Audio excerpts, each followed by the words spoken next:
ማህሌት ወደ ብሩክ ቤት ስትመጣ ምን ተሰማችሁ? በእርግጥ መሆን የሌለበት ነገር ነው የሆነው። አሁንም በድጋሚ የብሩክንና የቅድስቴን ህይወት ለመበጥበጥ ከብሩኬ ቤት ከች ብላለች።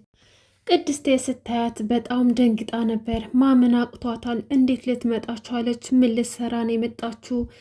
ብሩኬ ልትታረቀው ነው የመጣችው፣ ይቅርታ ልጠይቀው ነው ብላ በድጋሚ ብሩኬ ልትወስድብኝ ነው ብላ በጣም አዝናና ደንግጣ ነበር።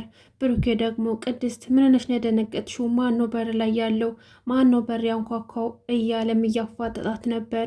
ቅድስቴ ግን በሩን እንኳን መክፈት አልፈለገችም። ምክንያቱም ከፍታ ስታያት ማህሌት ነበረች። ማህሌት ደግሞ የምታርፍበት የምትገባበት የምትበላበት ሁሉ ነገር ገንዘብ ስላጣች አሁን ያላት አንድና አንድ አማራጭ ብሩክ እግር ላይ ወድቆ ይቅርታ ጠይቆ ከብሩክ ጋር መኖር ነው። ግን እንዳሰበችው ይሳካለታል ወይስ ደግሞ ምን ትላላችሁ? ብሩክ ይቅርታ የሚያደርግላት ይመስላችኋል? እንደኔ ግን ይቅርታ የሚያደርግላት አይመስለኝም። ምሳሌ ግን ምንም አይነት ቂም አልያዘችባትም። ያን ሁሉ ያደረገቻትን ያው ልጅ ስለሆነች ሁሉን ነገር ትተዋለች። ብሩኬስ ዋናው ነገር ብሩኬ ነው። ቅድስትስ ከዚህ በኋላ ምንድን ነው የሚሻላት? ምን የምታደርግ ይመስላችኋል? በጭራሽ ብሩክ እና ማህሌት አብረው መሆን የለባቸውም በፍጹም። የሰራችውን ሰርታለች። አሁን ደግሞ ለሰራችው ክፉ ስራ የእጇን ማግኘት ነው እንጂ የሚኖርባት በድጋሚ ወደ ብሩክ ህይወት መታ ህይወታቸውን ልታበላሸው አይገባም። ሉላስ ምን ገጠማት የሚለው ነገር እንግዲህ በባለፈው ክፍል እንዳያችሁት ሉላ ጠበቃውን በር ስከፍትለት ስታየው ወድቃ ነበረ ራሷን ስታ። ምክንያቱም ጠበቃው ሲመጣ ሞገስ ቤት ውስጥ ነበርና ሞገስ ደግሞ በዛን ሰዓት እያፋጥጣት ነበር። ይሄ ሽጉጥ የማን ነው? ከየት ነው ያመጣሽው? እንዴት እዚህ ሊመጣ ቻለ? እኔ በሌለውበት ሰው ይገባል ወይ? እማትነግሪ ከሆነ ሽጉጡን ወደ ፖሊስ ጣቢያ ወስጄ በማን ስም እንደተመዘገበ ላውቅ እችላለሁ። እዛ ከመድረሴ በፊት ግን ብትነግርኝ ይሻልሻል፣ ንገሪኝ እያለ ሲያፋጥጣት ነበር። ድንገት በሩ የተንኳኳው። በዛን አጋጣሚ ሉላዬ ካልጋው ላይ ወርዳ በሩን ስትከፍትለት ልክ ጠበቃው ነበርና ስታየው ወዳው ነበር ፌት የበላችውና ሞገስ ደግሞ ምን እንደተፈጠረ ስላልገባው በጣም ተደናግጦ ነበረ። ሉላዬ ምን ሆንሽብኝ? ምን ሆነሽ ነው? አረ ይሳያለህ፣ አረ እርዱኝ፣ መሆንሽ ምንድን ያጋጠመሽ? ማን ነው የመጣው? ምን አጋጠመሽ? እያለም እያለቀሰ ከወደቀችበት አንስቶ አልጋው ላይ ያስቀምጣታል። ከትንሽ ቆይታ በኋላ ሉላ ከራሷን ስታ ከወደቀችበት ተነሳች። እናም በር ያንኳኳው ጠበቃው ነበረ። ጠበቃው ደግሞ ምንም እንዳልተፈጠረ ነገሮችን ቀለል አድርጎ መሆኗ ነው፣ ለምን እንደዚህ ተፈጠረ እያለ ልክ በሁኔታዎቹ የደነገጠ አስመስሎ ከሞገስ ፊት ሲያስመስል ነበር። ሞገስም ደግሞ መሆኗ ነው ትላለህ እንዴ? በአንተ ምክንያት መስሎኝ እዚህ እንደዚህ የሆነችው እንደማያውቅ ሰው ሆነ ትጠይቃለህ? ደግሞስ እንዴት መጣ? በዚህ ጠዋት እንዴት ወደ ሰው ቤት ትመጣለህ ሳታስፈቅድ ብሎ ጠየቀው። ጠበቃውም ይቅርታ አድርግልኝ ሳላስፈቅድ ስለመጣውና ሉላን እንደዚህ እንድትሆን ስላደረኩ ይቅርታ አድርግልኝ።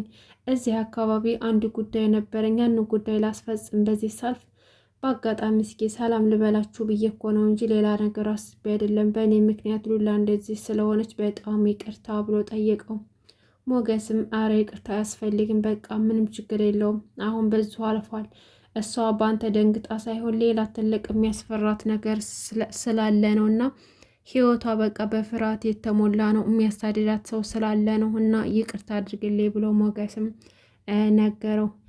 ጠበቃው ደግሞ እያስመሰለ ነበር። እንዴት ህግ ባለበት ሀገር እሷን የሚያሳድድና የሚረብሽ ሰው ይኖራል እያለም ሲለው ነበረ። እንግዲህ ምንም እንዳልተፈጠረ ኖርማል ሆኖ አባወራ ቤት ገብቶ የሰው ሚስት ሊያባልግ ገብቶ ነገር ግን እባልየው ፊት ምንም ነገር እንዳልተፈጠረ ነገሮችን ቀለል አድርጎ ሲያወራ ነበረ።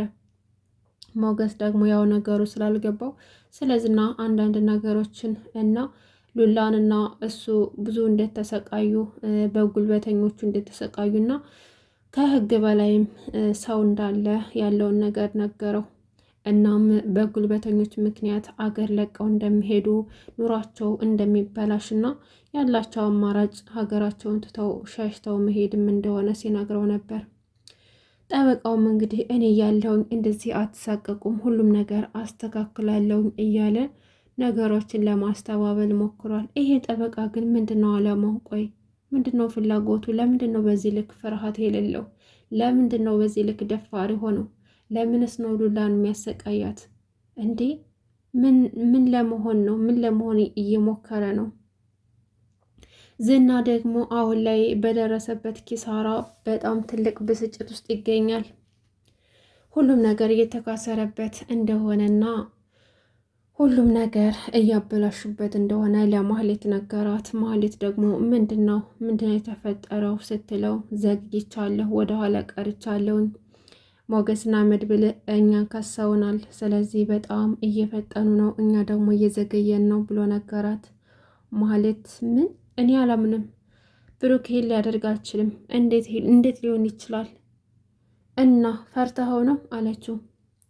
ስሚ እኔ ማንንም አልፈራም፣ ፈርቼ ሳይሆን ያው እያንዳንዱን የሚያደርጉት ነገር ለእኔ መረጃው እንደሚደርሰኝ ልንገርሽ ብዬ ነው። ስለዚህ እሱ ከሰሰም አልከሰሰም ምንም የሚያመጣው ነገር የለም። እኔ ዝና ደግሞ ማንንም አልፈራም፣ ምን እንደማደርግ አሳይሻለሁኝ እያለ ነገራት። ያው የተለመደው ጉራውን ነዛባት ማለት ነው።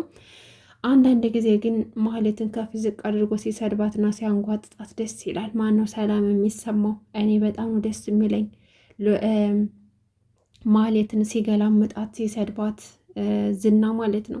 ማህሌትም ኤፍራታን ወደ ቤት ልምጣ፣ የምጠጋበት የለም እማርፍበት የለም በጣም ምርቦኛል ብላት ኤፍራታ ደግሞ መቼም ቢሆን ልትመጣ እንዳታስብና መግቢያ እንደሌላትና ሁለተኛ ወደ ቤቷ እንዳትመጣ አስጠንቅቃ ነግራታለች። ያንንም አክላ ለዝና ነገረችው። እባክህ ዝና ገንዘብ ያስፈልገኛል፣ እማርፍበት ቦታ ያስፈልገኛል፣ ኤፍራታ አሁን ላይ እቤቷ እንዳልሄድ አድርጋኛለች፣ ስለዚህ እርዳታ ያስፈልገኛል አለችው። ዝናም ደግሞ የራስሽ ጉዳይ እንደፈለግሽ መሆን ትችያለሽ አንቺ ጅል፣ ስለዚህ ከኔ ገንዘብ የምታገኘው ከኔ ጋር ስራ ስትሰሪ ብቻ ነው፣ ካልሰራሽ አታገኝም። እኔ እኮ ምርጫሽን ነግሬሽ ነበር፣ እኔ እንዳልኩሽ ብታደርጊ ኖሮ ይሄ ሁሉ ነገር አይፈጠርም ነበር። ቀጥ ብለሽ ከብሩኬ ቤት ገብተሽ ብሩኬን ይቅርታ ጠይቀሽው ቤትሽ እንድትመለሽ ማድረግ ነው ያለብሽ ብሎ ነገራት።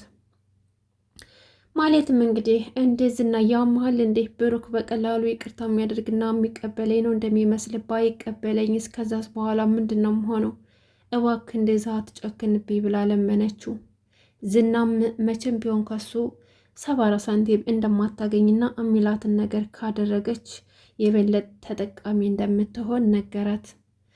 እና ባይቀበለኝስ እዛ ስጄ ይቅርታ ጠይቄው ባይቀበለኝስ ስትለው፣ ካልተቀበለሽማ ከቤት ወጥተሽ እንዳመጭ እዛው በር ላይ ቁጭ ብለሽ እስከ ሳምንት እያለቀሽ ለምኘው እሺ እስከሚልሽ ድረስ ብሎ ነገራት። እሺ አለችና ተስማማች።